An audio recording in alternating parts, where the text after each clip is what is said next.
We're here. We're back, everybody. We're 8% of the way through the 100 book challenge. And by we, I mean me.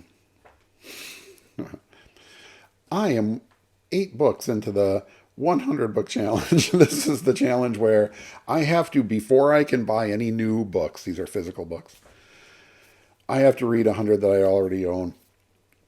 I'm finding it a little daunting, but I'm in it. I'm in it to win it. I'm going to do this thing. I'm 8% of the way there. Today we're going to talk about Mythology by Jane Ellen Harrison.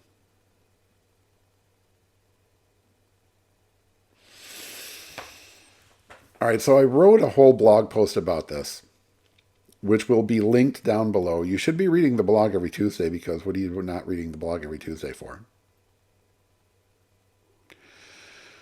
So I'm not going to get into all of the detail and the examples that I pulled out, the text that I pulled out from this skinny little volume that I bought at the library sale. You might have seen in a previous book haul video. This is the Harbinger Books edition from Hardcore Brace and World Incorporated in 1964, 63. The book is a year older than me, but look, it's in pretty good shape, no? All right. I mean, I always do this. Why do I refer to that? It's just, whatever. The book, though, was originally written in 1924, or at least originally published in 1924. You can see that here, in case you don't believe me. But why would you not believe me? I come here to just lie to you. Is that what you think? You don't think that. I know you don't think that. So what is this thing? It's very, very short, as you can see. All of what, how many pages? Is it barely over 100 pages of actual reading, 105. But it's packed with a lot of really interesting ideas, which, you don't have to go on and on and on, like I feel like I'm already doing right now, in order to be profound or in order to have something interesting to say. And of course, Ms. Harrison does have something interesting to say. This is one of those books that I read while holding a pen. I don't do that with every book. What happened there? This was an error at the print shop there, where this page was just did not get the correct ink saturation. This is not good. But it was readable. It challenged me to read it, but I did. It was readable. But that's not her fault. These things sometimes happen. This book probably should have been caught by quality control people before it was released into the wild. But this is the degree to which I was sort of scribbling in this and underlining stuff and annotating this. And you will see when you read the blog post some of the stuff that I pulled out. But in any case, Jane Ellen Harrison, right, and sort of lecturer, scholar, etc., wrote extensively on ancient art, on philosophy and religion. In this one, she concentrated on the development of the Greek gods from sort of primal forces of nature to these weird personas, right? These actual characters that we know and remember and write about and read about thousands of years later now, right? Because as we all know, and as Jane Ellen Harrison is kind enough to remind us in here, the Greeks are awesome. You're welcome, all of Western civilization. What was fun about this, well, there was a lot it wasn't necessarily like a super fun beach read kind of thing, right? But it was illustrated, and it appears, I'm going to go ahead and guess. We can guess because we're free Americans still, that the author drew these little guys and these little illustrations herself that were just super charming. These were taken from actual sources of pottery and fragments of pottery and surviving art from the period. Cracks and all. So it was really fun. And again, it concentrated on not who these gods were and the stories behind them, although it definitely told, you know, those stories, at least in snippets, often drawing from, you know, either period or sort of more classical sources. And, you know, so she goes into a chapter each on certain of the mythological figures. Hermes, Poseidon, the mountain mother, who I was not really, that was a concept that was new to me. And anyway, Demeter and Cord. What else we got? The maiden goddess is gift giver, Artemis, Apollo, Dionysus, and Zeus. So again, this is, and no way could it be in this tiny little book, some kind of exhaustive, you know, full accounting of all of this, you know. But it wasn't meant to be that. It was meant to be, clearly, sort of about how the Greeks sort of pulled their religion from the sense of there's these primal forces in nature, clearly, that are happening, and we're going to call upon what? The sun, the moon, the sky, the rivers, the water, the sea, and beg for mercy, things like that, ask for boons and so on. But then how works of art, public art mostly, if not entirely, started to personify these gods, actually gave them human heads. And that's what this fun illustration points out, right? These statues that was started and were, in the early days, were made of wood, just carved wood, would sort of show up in towns. And this would give people something to go to call out to the various gods. And they would started with just being heads, human heads, and then on some kind of almost like a totem pole. And it was from there that it developed through, again, through art, through poetry, epic poetry, plays, etc., the art forms of the day, and of course sculpture and pottery and so on. As they started to develop as people, as characters, right? And it was this tradition that seems to have pulled through history, so that you have all of these sort of great, you know, Renaissance paintings and so on that tended to be not exclusively, but were really dominated by religious imagery. It was the Catholic Church in particular that were great patrons of the arts, as long as these were sort of on program. So these were like representations of God, of Jesus, etc. And it's interesting to me that that kind of artistic representation of religious figures seems to have really fallen by the wayside, so that modern art, certainly contemporary art, rarely ever goes anywhere near that. And I think this was this sort of great disjunction, is that a word, right? That said, okay, we're not going to be, I get it, like we've painted the pictures of all the, you know, of the adoration of the Magi and that kind of thing, and we've done all the Greek gods to sort of to death, honestly. And now we're just going to like throw paint on a canvas and see what comes out, right? We're going to get abstract. We're going to get impressionistic. We're going to look at the world around us, the natural world, or even sort of the, you know, the mundane world, right? Those sort of weird chairs of Van Gogh, or I don't know, the still life of a bowl of fruit, which certainly doesn't have any kind of mythological or any way direct mythological reference. Also, and again, you'll read about this in the blog in more detail, reading this book really sort of triggered me in thinking about fantasy world building, and obviously in particular religion and fantasy world building. And, you know, I read a lot of fantasy.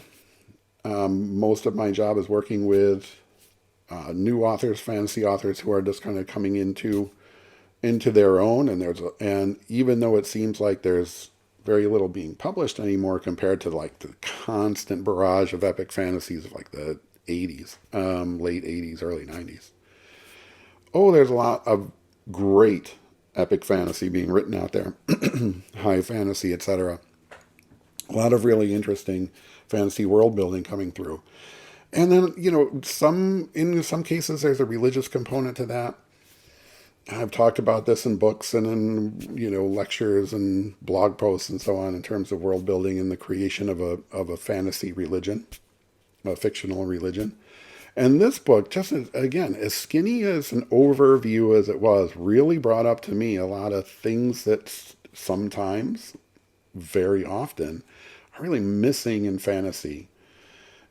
They're sort of like, well, these are the gods, and then this is the good guy god, and this is the bad guy god. Fabulous. What do we do about that?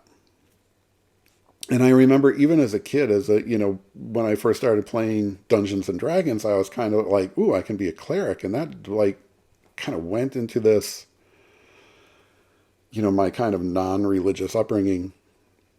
And I thought, ooh, so what is that, right? I can cast these spells. How does this work? But then beyond that, who is this God? What is this religion? What am I supposed to be doing here? And I remember very clearly, God, I was 14 years old probably, or 15, 16. Playing in a D&D campaign, I was a cleric, and I bought a holy symbol, because you buy those. That hasn't changed. And I said, okay, and I had whatever god that I was worshiping from the Deities and Demigods book. And I said, okay, what is the symbol? And my friend who was the dungeon master kind of looked at me like, I guess a cross? I was like, well, no, but that's Christianity, right? That's the symbol of Christianity. I don't know who that I was worshiping. This was not a campaign that included Christianity in it. And so I thought that doesn't seem right. And he basically said, I don't know, whatever it is, it doesn't matter. And that always kind of bugged me, right? It seems like it should matter, doesn't it? If you're building a world even for your D&D game, right? People do enormous creative work for their D&D campaigns. I see you. I love you. I've done exactly the same thing. It goes beyond, it starts maybe with, what is the symbol? What kind of raiments am I wearing? What do I look like? Yeah. But one of the things that really struck me in here in that sense was the time that the author spent with the sort of rituals and rites, especially sacrifices. And in this, she used the word Holocaust, and I was kind of really struck by that. And again, remember the book was originally from 1924. So before what we now call the Holocaust happened. And so that word is just super hyper loaded with that genocide. But previous to that, and going way, way back, right, she was using the word Holocaust in its classical sense. Yeah, and I'm reading it here from my screen, the Greek word holocauston, which is derived from Hebrew ola. I've probably mispronounced both of those words. We're moving on. And basically those words mean sacrifice by fire. So you want something out of name of God here, and so you find something that is of value to you or that for other reasons is a suitable sacrifice, and you set it on fire. And that was really interesting in the way, and you should read the blog post where I pulled out from her text descriptions, again, from sort of period sources, Pausanias and Lucian, descriptions that they supposedly witnessed themselves of these holocausts, these sacrificial fires. And it's some harrowing stuff. It's some crazy stuff. So, thinking in terms of fantasy world building, is that thing happening? What is that happening? Do we sacrifice? Do we light stuff on fire? She even mentions that somebody kind of thought, hey, maybe we should like sacrifice people. And everybody in Athens was like, no, what? Which is cool because the Greeks were the greatest people in the world, not the human sacrificing people. However, there have been, religious traditions all around the world throughout antiquity, and I'm sure going into prehistory, where there were human sacrifices, just not these guys. In any case, right? What does your religion look like? Are there these kind of statues? What is the art that we see? What's painted on vases? What's painted on the walls? What do the tapestries look like? What do actual paintings look like? Sculpture, I said already, right? What adorns temples? What would you find in someone's castle who is a devotee, worshiper of a particular god? How are those gods represented? There's Poseidon as bull god. Something I learned about Poseidon in here, yeah, who was the sea god, but then also associated with bulls. And so many interesting things in this tiny little book, including how the nature of these gods, the characters of these gods, morphed over time as people were basically, let's just go ahead and say this out loud, right? Making it up as they went along. And so in this town over here where we raise cattle, Poseidon is really really the bull god, and you can probably come to your own understanding of why that might be. And if you live over here in this other village right on the ocean where you're going out every day fishing or etc., and obviously the Greeks were very much a seafaring culture in the Mediterranean, then he's really the god of the ocean, and you're kind of like, you know what, I'm going to light this bear on fire, Poseidon, so that you don't kill me in a storm. Yeah? Are we? Okay. The bear almost escaped, but we put him back in. This was actually a thing. We're good. Yeah? All right. We hope. And to me, that's just always endlessly fascinating, right? The way that religion has sort of developed and morphed, but then also kind of goes back, and then it kind of goes forward, and then it kind of goes to this direction, and then somebody comes up with a different idea, yeah.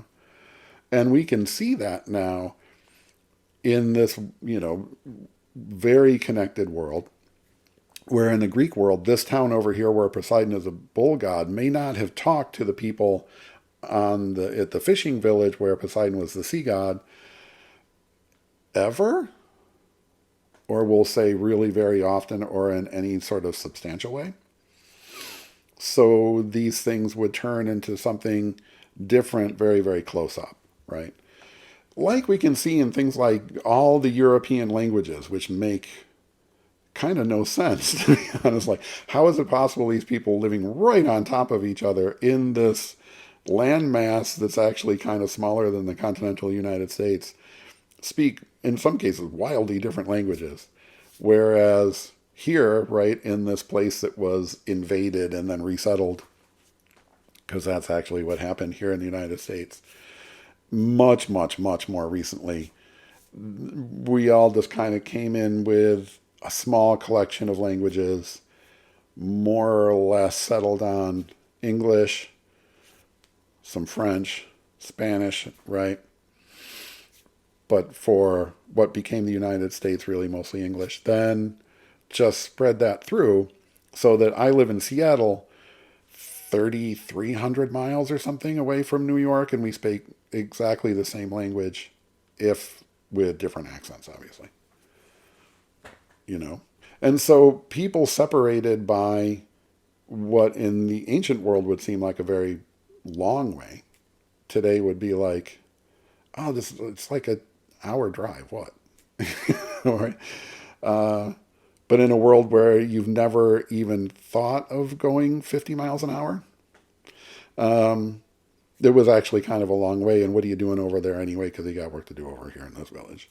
Then religions can grow, morph, change, gods can be represented in wildly different ways in very small regions. That's interesting. And something, again, to think about in terms of fantasy world building. Yeah. And, again, it's hard not to see some of this stuff and think, yikes, right?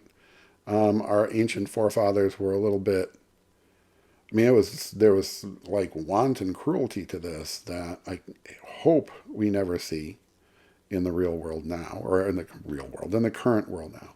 Even Harrison said, it is well perhaps for once to realize from what imminent savagery the Olympian divinities had emerged. Okay?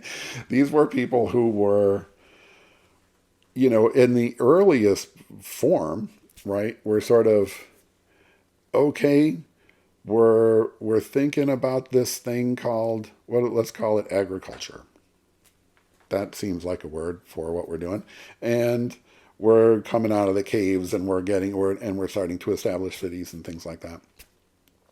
And we're developing a society. We're developing a culture that maybe, even just a few generations ago was more like kind of a tribal thing, right? And so the images of the gods, the personification of the gods were all being sort of little by little, evolving culturally into what we know them to be now, right? And over again, we talk about, I know I talk about all the time, that fantasy, right, in this particular case, I think, science fiction to really all fiction is a comment on the time and place and culture in which it was conceived, right? Like science fiction that supposedly predicts the future, it doesn't really. In some cases, the kind of hard sci-fi guys were like, hey, I'm pretty sure that by the year 2001, we'll have at least a couple of moon cities, one American and one for the Soviet Union, right? Didn't work out. But really, the story I'm telling is about, right, the nature of technology as a driver of human evolution, etc. Whatever you're actually really talking about. And fantasy is the same way. We're really commenting on the time, culture, issues, problems, worries, goals, etc. of the day. Even if that's then couched in, elves and dragons and whatnot. So, in terms of the sort of world building aspect of mythology and religion, these are the things that you think about, that you really should be thinking about.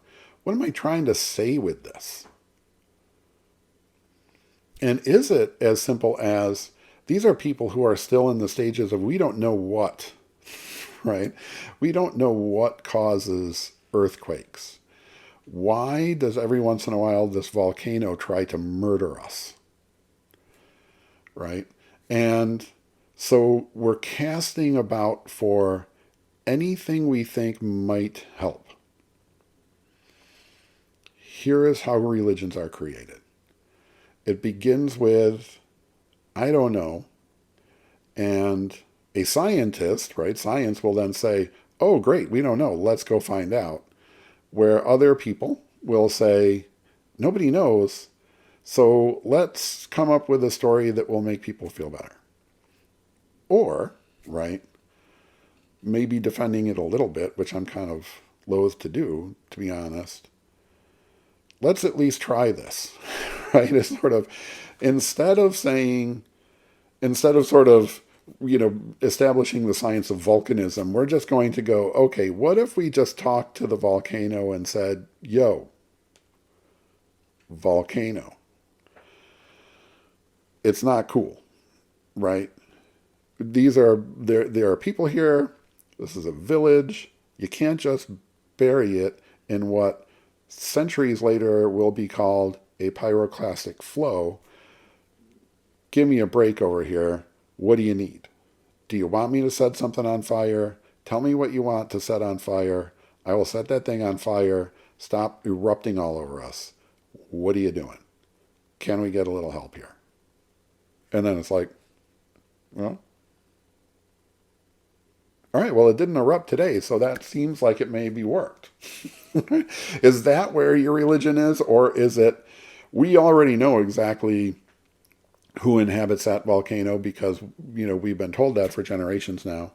And listen, Vulcan works in mysterious ways. We set all the goats on fire, and it still is looking like it's getting rumbly up there. Maybe it's time to flee in panic. I don't know where I'm going with this. But I hear that, right? But this is what I mean. This is how this little book gets me now, right? Even a few days after having finished reading it, thinking about and sort of sitting here like a knucklehead world building, right? I've now created like a fantasy Pompeii where we're starting to invent the volcano god. Yeah. And so I don't. This is what books are for. Oh, this is what books do. This is why you read books in general. And honestly, as authors, this is me talking to authors now because this is Fantasy Authors Handbook. Yeah, not just a BookTube channel. This is why you read nonfiction. This is why you read, and in particular, right, for world building's sake, read mythology. And not necessarily this, right? This is going might be there. It seems to be kind of a print-on-demand edition of it out there somewhere. This book is again a year older than me, and I'm old. So finding a copy of this one. I mean, this is like there's a sale sticker on there for 73 cents. I don't even know where this book came from in its original incarnation. But it found its way to me, and it really went into my brain, and a bunch of interesting ideas came out. That's why you read stuff like this. Fantasy world builders should be reading mythology, yeah? And you can, and if you want to, I mean, steal directly from it, like they did for the Deities and Demigods book, which is sort of like, here are the Greek gods, here's the Japanese gods, here's whatever. Or take that as inspiration. Where are you on this spectrum? We're just trying to figure out why the volcano erupts to I think we got a volcano guy, right? There's a guy we can talk to about the volcano.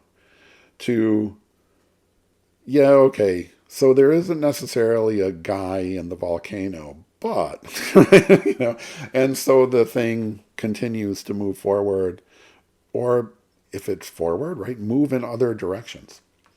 This is why we read books, yeah? This is why, as authors of fiction, we read nonfiction. We read history, we read philosophy, we read psychology. We try to understand history. This is really a history book. We try to understand people. We try to understand culture. We try to understand politics. We